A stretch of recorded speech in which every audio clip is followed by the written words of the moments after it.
falando sobre esse assunto que reserva algumas complexidades do ponto de vista de uma nova escolha, de quem vai ser essa pessoa e também os efeitos, lógico, mundialmente falando. A gente segue falando sobre essa crise política no Reino Unido e o processo de escolha do primeiro-ministro ou primeira-ministra, agora com o professor de Relações Internacionais da ESPM, o Leonardo Trevisan.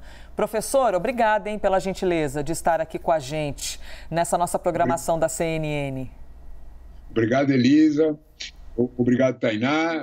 Boa tarde a vocês e boa tarde a todos que nos escutam. Muito bom. Tentei aqui pronunciar corretamente os nomes dos candidatos, Se porventura eu tiver dito alguma coisa errada, é bom que já temos o professor para me ajudar nessas pronúncias. Está tudo certinho, está tudo certinho. Não tem nomes... erro. A dificuldade está no nome deles, a dificuldade está nos ingleses escolherem um deles. É difícil. Pois é. O nome é difícil escolher um deles. Isso que eu ia dizer, se a complexidade acabasse só na pronúncia, né, professora? A nossa vida, a vida de quem vive no Reino Unido estava um pouquinho mais fácil, né? Estava um pouquinho menos difícil. Professor, a gente acompanhou aqui e até expusemos muitas explicações a respeito de como é o processo de escolha, né, de um primeiro-ministro, que não é exatamente um voto direto, primeiro tem uma eleição interna e só os integrantes do partido, os eleitores conseguem votar e tudo mais. Um longo caminho e, de repente, 40 e poucos dias, Liz Truss saiu. A gente gostaria de ouvir a avaliação do senhor de o que causou exatamente essa saída. A gente leu muito a respeito do plano econômico, mas por que exatamente foi tão efervescente essa decisão econômica de Liz Truss a ponto dela mesma se retirar do mandato? Olha, essa é a explicação do que é o mandato mais curto de primeiro-ministro da história da Inglaterra. E olha que nós estamos falando de 1000 anos, né? 1215 a 800 e tantos anos, né? Então, de algum modo, nós temos aí um longo período, nunca ocorreu um mandato de 44 dias, né? O que foi que aconteceu, né? Se a gente olhar com alguma calma, a gente vai perceber que a Liz Truss, a ex-primeira-ministra, ela tinha uma ideia, tinha um projeto, tinha um jeito de governar, falava de um jeito com os conservadores. O problema é que as ideias dela não tinham nada mais de próximo, nenhum pé na realidade atual. Qual é a realidade atual da Inglaterra? Uma enorme crise energética. Para você ter uma ideia, o preço do gás subiu na Inglaterra e menos que na Europa, hein? 240% em 6 meses. Eu vou repetir porque parece assustador, né? 240%. A inflação na Inglaterra é de 2 dígitos, de 10,3% no acumulado de 12 meses. É a maior, Elisa, dos últimos 45 anos. Dá para você ter uma ideia do susto dos ingleses. Claro que tudo isso tem a ver com pós-pandemia e principalmente com guerra da Ucrânia. É nesse contexto que você escolhe uma primeira-ministra que tem uma ideia de ser uma nova Margaret Thatcher. Ela imaginava que iria repor as ideias da Margaret Thatcher, cuja primeiríssima ideia era cortar impostos dos mais ricos para que eles investissem e a economia voltasse a crescer. Essa era a ideia. Olha, na crise desse jeito, em que os alimentos subiram 14,5%, quando os salários não subiram nem 3%, quando você olha para esse tamanho, você falar em cortar os impostos dos mais ricos, não deu, né? O mercado financeiro olhou para a situação e deu um basta, cobrando os títulos ingleses. O que isso significa, né? Que aquele dinheiro que o mercado tinha emprestado para o governo, ele falou, peraí, se você cortar imposto, você não vai ter dinheiro para me pagar. Para aí. Foi exatamente isso, né? O mercado financeiro deu um basta e, de alguma forma, o Partido Conservador mediu o risco e forçou a demissão dela. O problema está em quem colocar no lugar, porque ela tinha um projeto. Errado ou certo, ela tinha um projeto. Uma ideia à la Margaret Thatcher. Agora nós estamos com uma série de dúvidas de qual dos candidatos escolherem, qual deles nós vamos escolher. Por enquanto... No mínimo o timing aí, né, professor? No mínimo? ela errou no mínimo o timing aí dessas medidas que ela acabou adotando. Professor, queria aproveitar o gancho do que o senhor já comentou sobre os candidatos. A gente viu aí que a Mordaunt, ela acabou anunciando como primeira candidata oficial, mas eu queria saber do senhor quais são as chances reais de Boris Johnson acabar retornando para esse cargo, mesmo depois de tudo que a gente acompanhou em relação ao nome dele, né, e toda a repercussão do caso dele. Olha, Tainá, o problema central do Boris Johnson, né, é a imagem que ele construiu dele mesmo, né? Ele construiu uma imagem em torno de um carisma pessoal, uma forte presença pessoal, né, aqueles cabelos todos desarrumados, uma situação toda montada em torno de um marketing político um pouco carente de projeto. Esse é o ponto. O que é que nós vamos fazer concretamente com a crise que a Inglaterra vive? Ele é muito bom de marketing e sem projeto. Isso pesa principalmente com o viés que ele tem do motivo pelo qual ele foi demitido, né? Ele foi, inclusive, multado pela Polícia Metropolitana por dar uma festa quando tudo estava proibido de fazer festa, né? A regra valia para os outros e não para o Palácio. Peraí, né?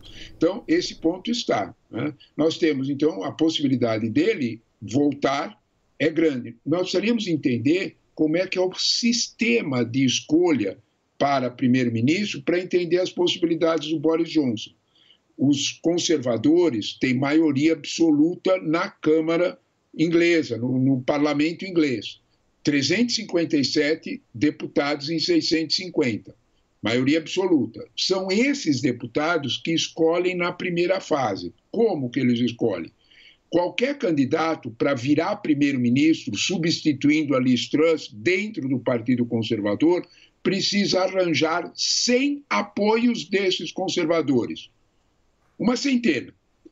Se ele arranja essa centena, ele já vira candidato a primeiro-ministro. Se ele não arrumar uma centena, não pode nem ser candidato. Atualmente, quem está mais perto, hoje, neste momento, quem está mais perto de alcançar essa centena, que tem 93 votos, é o candidato que a Elisa já comentou, Rishi Sunak, que era o ex-secretário do Tesouro, o homem da grana, né? Ele, no tempo do Boris Johnson, ele está se candidatando e ele tem apoio de 93. Quantos votos dos deputados, parlamentares ingleses, o Boris Johnson tem? 44. Quantos votos, de alguma forma, né, a Morgenthau tem para essa candidatura? Apenas 21.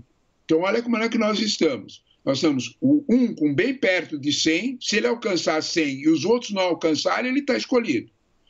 Se dois candidatos encontrarem 100 votos, vamos imaginar esta situação. O Rishi Sunak encontra 100 votos e o Boris Johnson encontra 100 votos. Aí sim, eles são votados pelos 160 mil inscritos no Partido Conservador. Olha, é coisa bem inglesa, né? É difícil da gente entender, né? Ele passa para 160 mil. A Inglaterra tem 60 milhões de habitantes, mas são esses 160 mil que escolhem. Se você me perguntar, nesses 160 mil, quem é que tem mais apoio? Opa, acende a luz vermelha. Quem tem mais apoio entre o povo conservador, os 160 mil inscritos no Partido Conservador, é Boris Johnson, que tem 38%. Professor... Então, nós temos aí uma amarração complicada. Desculpe interrompê-lo, professor. Muito bom poder ouvir-te sobre essas questões dos partidos. E, professor, eu gostaria de poder compreender com o senhor essas divergências dentro de um mesmo partido.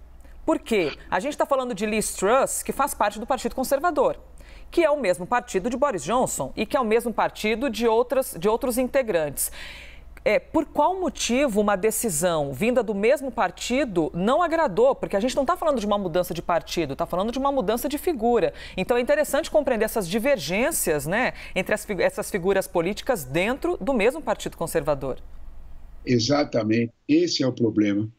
Vários analistas europeus e mesmo ingleses, né, o famoso Financial Times, Economist, apontam a dura realidade de decadência do Partido Conservador depois de 12 anos no poder, exatamente por isso que você acaba de falar, pelas brigas internas. pelas disputas pessoais internas. Liz Truss não era a que mais o partido queria, os deputados queriam. Eles queriam o Rishi Sunak. Porém, Liz Truss era apoiada por baixo do pano, quietinha, né, atrás ali dos holofotes, pelo Boris Johnson. É por isso que ela foi escolhida. Né? O Boris Johnson não podia, mas ele escolheu uma que iria continuar. O problema é que ela chegou no poder e dispensou o apoio de Boris Johnson e disse, agora vou mandar tenho meu plano. O plano era aquele que nós estávamos falando, de ao cortar os votos mais ricos. Caiu. Fica a certeza. O partido vai ouvir aqueles que os deputados mais querem, que os parlamentares mais querem, que é Rishi Sunak.